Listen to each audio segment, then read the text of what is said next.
Hello friends, soil academy में आपका स्वागत है। दोस्तों, पिछली वीडियो में हम लोगों ने मौर्य साम्राज्य के बारे में जाना, प्रमुख शासकों के बारे में हमने जान लिया था। हमने ये जाना कि किस तरीके से चंद्रगुप्त मौर्य ने कौटिल्य के साथ मिलकर मौर्य साम्राज्य की स्थापना की। बिंदुसार ने दोस्तों किस तरीके से साम्राज्य का विस्तार किया। और दोस्तों, जब अशोक शासक बनता है तो उसने क्या किया, किस तरीके से 261 ईसा पूर्व में कलिंग पर आक्रमण किया और किस तरीके से कलिंग को वो जीतता है।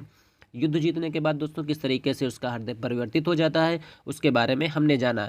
उसके बाद दोस्तों हमने ये भी जाना था कि किस तरीके से अशोक ने बौद्ध धर्म को स्वीकार कर लिया और बौद्ध धर्म के प्रचार प्रसार के लिए उसने बहुत से कार्य किए। ठीक है, जो कार्य प्रजा हित के लिए थे। उसने अपने पुत्र संग महेंद्र और पुत्री संघमित्रा को दोस्तों मौर्य धर्म के प्रचार प्रसार के लिए श्रीलंका भेजा। हमने ये भी जाना।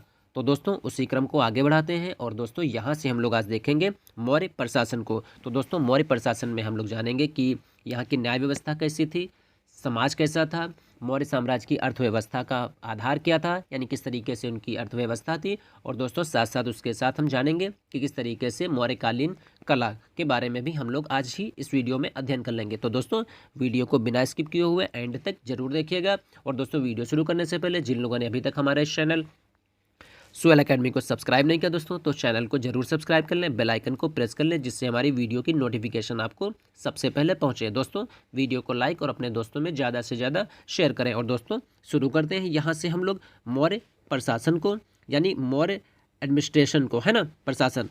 तो मौर्य प्रशासन के अंतर्गत दोस्तों, मौर्य प्रशासन के अंतर्गत ही भारत में पहली बार राजनीतिक एकता देखने को हमें मिली। सत्ता का केंद्रीकरण राजा में होते हुए भी वह निरंकुश नहीं होता था। ठीक है, यानी राजा केंद्र में जो राजा था वो मुख्य था, लेकिन वो निरंकुश नहीं था।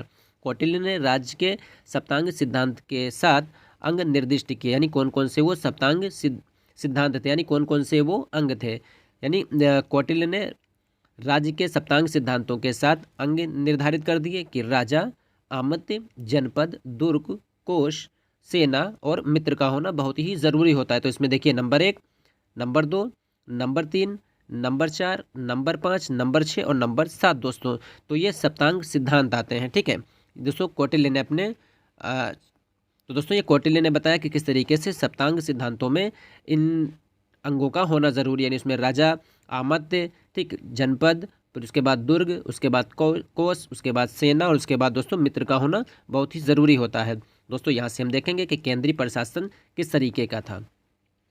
तो अर्थशास्त्र में दोस्तों शीर्षस्थ अधिकारियों को तीर्थ कहते थे, यानी जो मुख्य अधिकारी थे उनको तीर्थ कहते थे। ठीक है, ये इनकी संख्या दोस्तों 18 थी। अधिकतर स्थलों में इनको महामात्य कहा गया है। ठीक है, ध्यान रखिएगा, जो प्रमुख अधिकारी थे यानी इनको तीर्थ कहते थे और ज़्यादातर जगहों पर दोस्तों इनको महामात्य कहा गया है। ठीक है, सबसे महत्वपूर्ण जो तीर्थ या महामात्य मंत्री और पुरोहित थे। ठीक है, यानी वो मंत्री और पुरोहित थे। इनका साम्राज्य के अन्य अधिकारियों पर स्पष्ट नियंत्रण होता था। ठीक है, उसके बाद दोस्तों यहाँ से हम जानेंगे कि मौर्यकालीन उच्च पदाधिकारी कौन कौन से थे। तो यहाँ पे सबसे पहले आते हैं तीर्थ। ठीक है, उससे संबंधित दोस्तों विभाग, तीर्थ या महामात्य भी यही होता है ना। तो मंत्री, मंत्री को प्रधानमंत्री यहाँ पर उसका संबंधित विभाग था। पुरोहित, पुरोहित भी प्रधानमंत्री के समान था। सेनापति युद्ध विभाग का दोस्तों ये मंत्री था। समाहर्ता ये राजस्व विभाग का प्रधान यानी वित्त मंत्री था। ये सन्निधाता तो राजकीय कोषाध्यक्ष था। और दंडपाल दोस्तों था, उस वक्त पुलिस अधिकारी को दंडपाल दोस्तों कहते थे। ठीक है, तो ये दोस्तों यहाँ पे संबंधित विभाग हैं। ये संबंधित दोस्तों इसके मंत्री मतलब वो थे महामात्य वगैरह या तीर्थ वगैरह थे। ठीक है, यानी मंत्री, प्रधानमंत्री, मंत्री का पद दोस्तों, मंत्री जो था वो प्रधानमंत्री था यहाँ पे। पुरोहित प्रधानमंत्री, सेनापति युद्ध विभाग का मंत्री, समाहर्ता राजस्व विभाग का प्रधान होता था यानी वित्त मंत्री था ये। सन्निधाता राजकीय कोषाध्यक्ष और दंडपाल दोस्तों ये पुलिस अधिकारी था। यहाँ से दोस्तों हम देखेंगे सैन्य विभाग, यानी सेना की स्थिति किस तरीके की थी, यानी सैन्य विभाग उनका किस तरीके से था। प्रमुख जो अधिकारी था सेना का वो सेनापति कहलाता था, यानी ये राजा के बाद प्रमुख पद होता था। ठीक है, सेनापति का। सैनिक प्रबंध की देखभाल करने वाला जो अधिकारी था उसको अंतपाल कहते थे। ठीक है, पैदल, अश्व, हाथी, रथ तथा नौसेना प्रमुख थी। ठीक, यानी पैदल सैनिक थे, अश्व यानी घोड़ा वगैरह थे, उनके घुड़सवार थे, हाथी सेना थी उनके पास, रथ सवार थे और उसके साथ साथ दोस्तों नौसेना यानी नेवी भी उनके पास थी। ठीक है, जस्टिन ने दोस्तों कहा है कि चंद्रगुप्त की जो सेना है वो डाकुओं का गिरोह है। याद रखिएगा दोस्तों स्टेटमेंट ये कि जस्टिन ने चंद्रगुप्त की जो सेना थी उसको कहा है कि ये डाकुओं का गिरोह है। ध्यान रखिएगा दोस्तों यहाँ से। आगे दोस्तों यहाँ से हम लोग देखेंगे कि न्याय व्यवस्था क्या है। तो अर्थशास्त्र में दो प्रकार के न्यायालय हैं, धर्मस्थीय न्यायालय और कंटक शोधन न्यायालय। धर्मस्थीय न्यायालय दोस्तों कौन है? नागरिकों के पारस्परिक वाद विवाद का निपटारा करते थे, इन्हें दीवानी अदालत यानी न्यायालय कहा जाता था। ठीक, उसके बाद दोस्तों यहाँ पर आता है कंटक शोधन। तो कंटक शोधन में दोस्तों आता है कि राज्य या नागरिकों के मध्य होने वाले विवाद का निर्णय, ठीक, निर्णय वाले न्यायालय को कंटक शोधन न्यायालय कहा जाता था। ये फौजदारी अदालतें थीं, यानी इसमें राज्य और नागरिकों के मध्य जो विवाद होते थे, ठीक, उनका निर्णय करने के लिए जो न्यायालय था उसको कंटक शोधन न्यायालय कहा जाता था। ठीक, ये जो वर्तमान समय में फौजदारी जिस तरीके से न्यायालय चल रहे हैं उस तरीके की थी यहाँ पे। ठीक है, तो दोस्तों यहाँ से देखेंगे गुप्तचर विभाग। तो ये विभाग एक पृथक आमत्य के अधीन रखा गया जिसे महामात्य सर्प कहते थे। ठीक है, कौटिल्य ने गुप्तचर को गूढ़ पुरुष कहा है। ठीक, ध्यान रखिएगा दोस्तों। फिर मौर्य काल में दो प्रकार के गुप्तचर कार्य करते थे, एक संस्था, दूसरा संचार।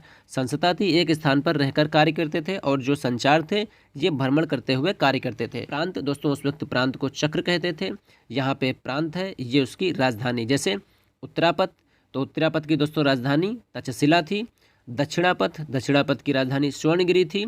उसके बाद पूर्वी या प्राची, इसकी राजधानी पाटलिपुत्र थी। अवंती, इसकी राजधानी दोस्तों उज्जैनी थी। कलिंग, इसकी राजधानी दोस्तों तोषली थी। ठीक, राजधानी आप ध्यान रखिएगा, यहाँ पे ये प्रांत है और ये दोस्तों प्रांत की राजधानियाँ। प्रांत को उस वक्त क्या कहा जाता था? तो प्रांत को उस वक्त चक्र कहा जाता था। ठीक, आगे दोस्तों यहाँ से हम लोग देखेंगे कि मौर्य समाज को, तो कौटिल्य के अनुसार ब्राह्मण, क्षत्रिय, वैश्य और शूद्र यानी 4 वर्ण यहाँ पर थे। मेगास्थनीज ने बताया दोस्तों कि यहाँ पर 7 वर्ग थे। ठीक, दार्शनिक था, किसान, अहीर, कारीगर, सैनिक, निरीक्षक और सभासद। तो दोस्तों ये आप लोग याद कर लीजिएगा। कौटिल्य ने दोस्तों 4 वर्ण बताया यहाँ पे, लेकिन मेगास्थनीज ने कहा कि यहाँ पर 7 वर्ण के लोग रह रहे थे। इन दोस्तों बातों को, दोनों पॉइंटों को आप लोग ध्यान रखिएगा। ठीक है, उसके बाद दोस्तों कौटिल्य ने बताया कि दास प्रथा थी। ठीक, मेगास्थनीज और स्ट्रेबो के अनुसार दास प्रथा नहीं थी। दोस्तों ध्यान रखिएगा, ये पॉइंट बहुत ही इंपॉर्टेंट पॉइंट है। ठीक है, कि कौटिल्य के अनुसार दास प्रथा थी, मेगास्थनीज और स्ट्रेबो के अनुसार दास प्रथा नहीं थी। स्त्रियों की दशा में पहले से सुधार हुआ। वेश्यावृत्ति करने वाली जो स्त्रियां थीं उनको रूपाजीवा कहते थे। ठीक है, आगे यहाँ से देखेंगे कि मौर्यकालीन अर्थव्यवस्था क्या है, उस पर थोड़ा सा नज़र रखते हैं कि अर्थव्यवस्था का प्रमुख आधार दोस्तों कृषि था।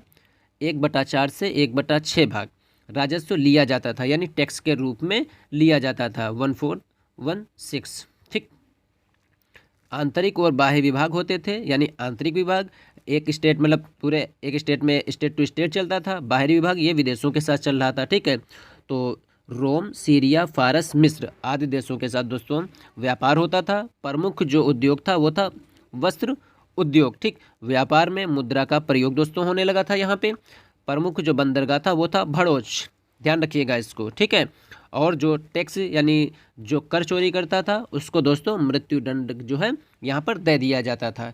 ठीक, तो इन पॉइंटों को दोस्तों आप लोग ध्यान रखिएगा। उसके बाद दोस्तों हम लोग यहाँ से देखेंगे कि मौर्यकालीन कला क्या थी। ठीक है, तो मौर्य सभ्यता के पश्चात कला का व्यवस्थित विकास मौर्य काल में प्रारंभ होता है। ठीक है, यानी मौर्य सभ्यता के पश्चात, है ना, तो जो कला है उसका व्यवस्थित दोस्तों जो विकास होता है वो मौर्य काल में प्रारंभ होता है। मौर्यकालीन कला को 2 भागों में विभाजित किया गया। एक थी राजकीय कला, दूसरी थी लोक कला। राजकीय कला में दोस्तों स्तंभ, गुहालेख, अभिलेख, स्तूप आदि का दोस्तों निर्माण करवाया गया। ठीक है, लोक कला में दोस्तों क्या हुआ कि स्वतंत्र कलाकारों के द्वारा निर्मित, ठीक, ये थे जैसे कि यक्ष यक्षिणी की प्रतिमाएं, ठीक, ये बनाई गई। मिट्टी की दोस्तों मूर्तियां बहुत सी बनवाई गई, तो ये लोक कला में आ जाएंगी। और वहीं राजकीय कला में क्या आएगा? स्तंभ, ठीक, गुहा लेख, ठीक है, अभिलेख और स्तूपों का निर्माण दोस्तों राजकीय कला के अंतर्गत आता है। ठीक है, शिलालेखों की संख्या कितनी थी दोस्तों? तो 14 थी। स्तंभ लेखों की संख्या दोस्तों 7 थी। सारनाथ स्तंभ लेख में दोस्तों क्या था वो देख लेते हैं यहाँ से। सारनाथ स्तंभ लेख, इसमें 4 सिंह थे।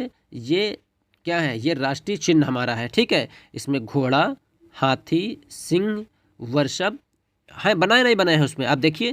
फिर इसमें 24 तीलियाँ दोस्तों हैं, यानी 24 तीलियों वाला एक चक्र मौजूद है। ठीक है, जो राष्ट्रीय चिन्ह के रूप में लिया गया, यह सारनाथ स्तंभ लेख था। ठीक, अगला दोस्तों यहाँ से गुहा लेख, तो बराबर की पहाड़ियों में आजीविकों के रहने के लिए अशोक द्वारा ये प्रदान की गई। बाद में क्या हुआ, उसके पौत्र के द्वारा यानी अशोक के पौत्र के द्वारा नागार्जुन पहाड़ी में गुफाओं का दोस्तों निर्माण करवाया गया। ठीक, तो दोस्तों ये गुहा लेक थी, इसमें जो है बराबर की एक पहाड़ियाँ थी, उसमें आजीविकों के रहने के लिए अशोक ने प्रदान की कि भैया आप यहाँ पर रह लीजिए। ठीक है, बाद में क्या हुआ, अशोक का जो पौत्र था उसने नागार्जुन पहाड़ी में गुफाओं का निर्माण करवाया। ठीक, उसके बाद दोस्तों यहाँ से हम लोग स्तूप देखते हैं कि सांची स्तूप, भरहुत स्तूप का निर्माण दोस्तों मौर्य काल में होता है और लगभग 84,000 स्तूपों का निर्माण दोस्तों यहाँ पर होता है मौर्य काल में। ठीक है, इसमें प्रमुख रूप से सांची का स्तूप और भरहुत का स्तूप आता है। ठीक, राजप्रसाद दोस्तों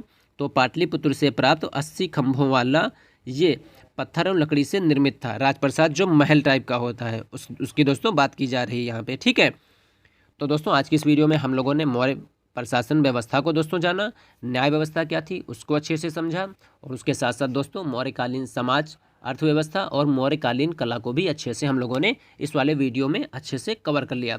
तो दोस्तों एंसेंट हिस्ट्री जो आपके डीएलएड फर्स्ट सेमेस्टर में रहती है वो दोस्तों यहीं से ये इसका लास्ट टॉपिक था। उसके बाद दोस्तों जो हमारी नेक्स्ट वीडियो आएगी वो यहाँ से जियोग्राफी चालू होगी। तो उम्मीद करते हैं दोस्तों हिस्ट्री के जो भी टॉपिक थे उनको वीडियो के माध्यम से आपको जो बताया गया उसको आप लोगों ने अच्छे से समझा होगा। दोस्तों जिन लोगों ने अभी तक हमारे इस चैनल को सब्सक्राइब नहीं किया दोस्तों तो चैनल को जरूर सब्सक्राइब कर लें, बेल आइकन को प्रेस कर लें जिससे हमारी वीडियो की नोटिफिकेशन आपको सबसे पहले पहुंचे। दोस्तों वीडियो को लाइक और अपने दोस्तों में ज़्यादा से ज़्यादा शेयर करें।